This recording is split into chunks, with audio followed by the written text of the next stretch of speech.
Hello ladies and gentlemen of the internet, my name is Dietrich and this is a 2024 Mercedes-Benz GLC 300 and it is Mercedes' entry into the white-hot compact luxury SUV market.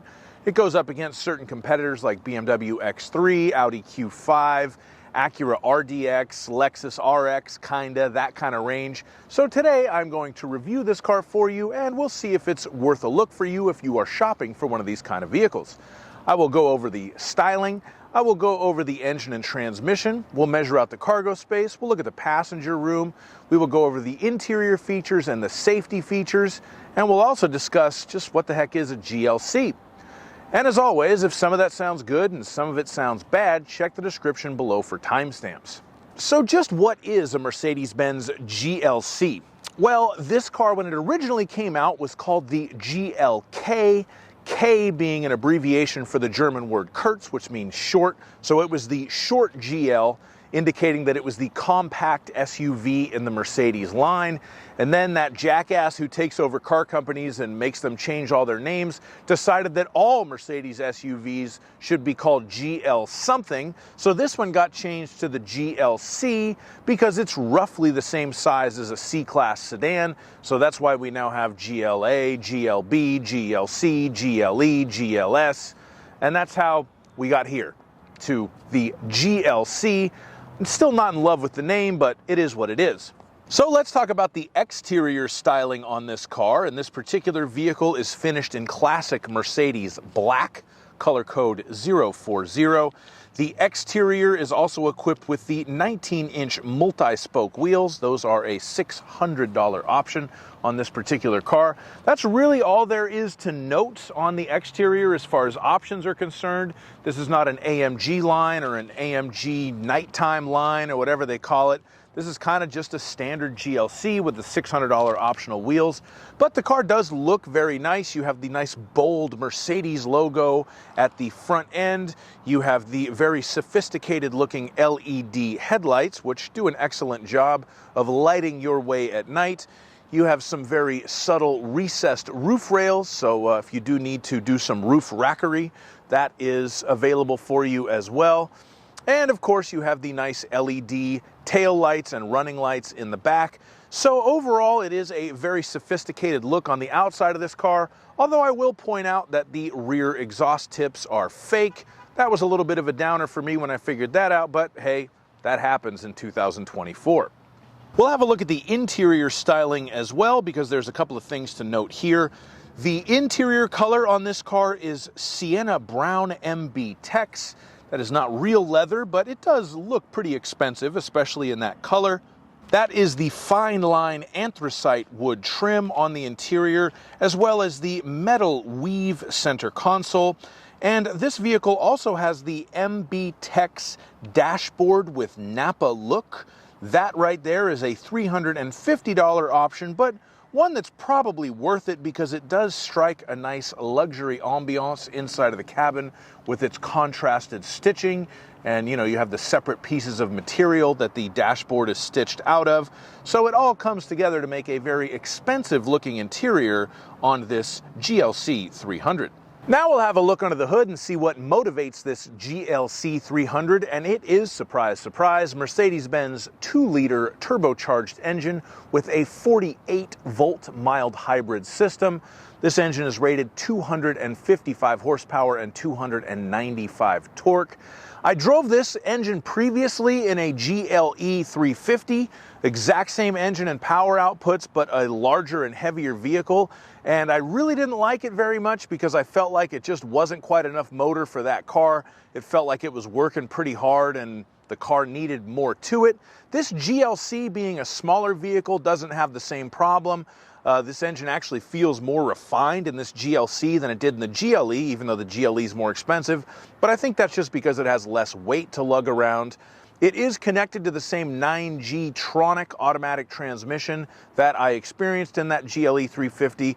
That is a 9-speed auto of Mercedes' own design, and it is fantastic. It's probably the best automatic transmission you can get in a new car these days, at least in my opinion. And this car is rated 26 miles per gallon in the city and 33 on the highway. I haven't yet done my fuel economy test on it, but I'm going to do that tonight, so stay tuned. I'll find out if that's true or not. Now we're going to measure out the cargo area, so we will open the rear hatch, get our laser tape measure, and do just that. The length of the rear cargo area from the back of the cargo area to the bottom of the back seat, 2 feet and 11 inches. The width of the cargo area at its widest point from there to there, right at the rearmost portion of the cargo area, 4 feet and 2 inches. And then I can always put my little safety net back into place for hauling loose stuff around. It's harder than it looks. The width of the cargo area at its narrower point, 3 feet and 7 inches. And I did get the little cargo net back into place, just for the record. The length of the cargo area with the second row seat folded down, approximately 5 feet 10 inches. And I say approximately because, of course, that is the measurement to the back of that seat there, but it is in kind of a mid position, so we'll call it that. The height of the cargo area right at the opening there, 2 feet and 5 inches. And if you ever need to lift anything into the back of your GLC 300, you will need to lift it 2 feet and 7 inches off of the ground. And just for fun, we'll have a look underneath where we actually do get a spare tire. It's a temporary use spare, but a spare nonetheless. And we have some tools under there to change it. Of course, the battery is mounted in the back. We have a first aid kit, some instruction manuals, and a place to stow your rear tonneau cover when you're not using it. So that is the cargo area in a 2024 Mercedes GLC. How can I? Turn on the voice commands. Now we're going to look at the passenger room, and for this measurement I use myself. I'm 6'5", so let's see if I can sit behind myself in a GLC.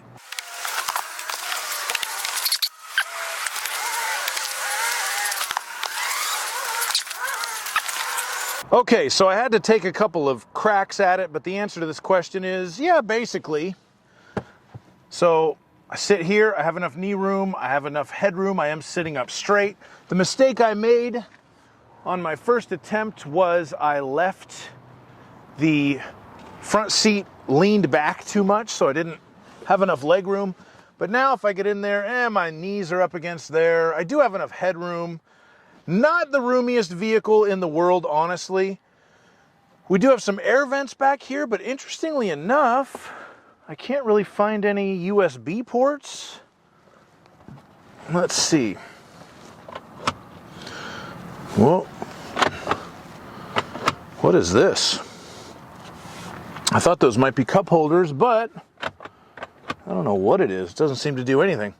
Well, there you go.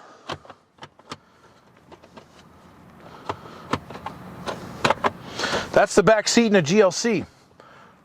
It's better in the front, trust me. Now we're going to move on to the interior and start talking about the features in here. And the first thing that I will point out is this GLC is equipped with the exclusive line. That is a $2,000 option, but it does get you the excellent Burmester surround sound system. It's a very, very good stereo.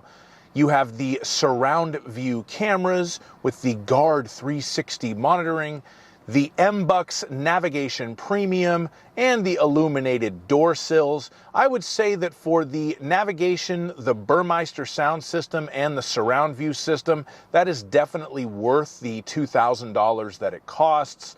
The navigation is pretty fancy. It'll zoom in and zoom out as you go faster or slower.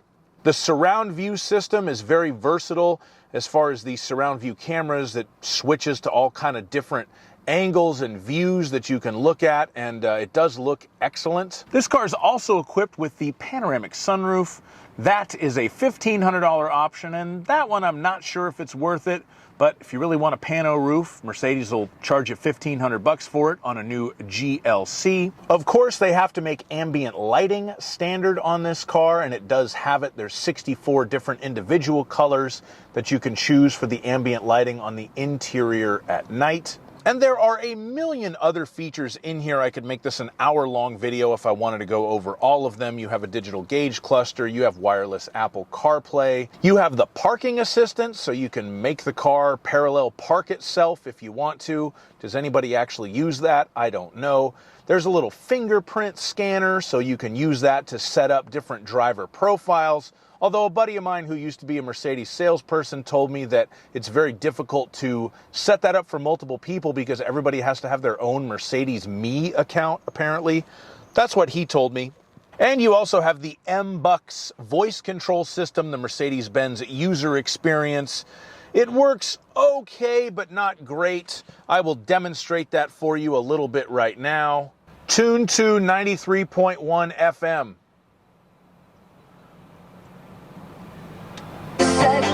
Hey Mercedes. Hey Mercedes. How can I help? Find me a Taco Bell.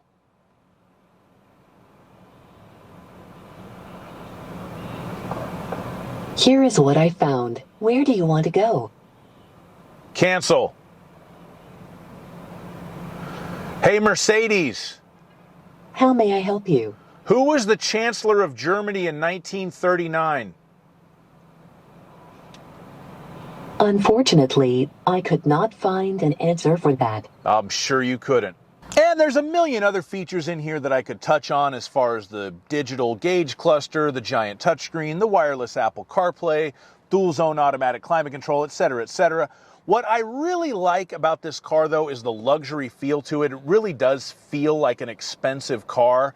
And I think the optional Nappa look MB Tex dash helps that a lot. But everything feels and looks very high quality, very well put together. It is a beautiful place to spend time, and I have very much enjoyed my last couple of days with this Mercedes-Benz GLC 300. Now we'll move on to the safety features, and surprisingly enough, there's not a huge list of them in here.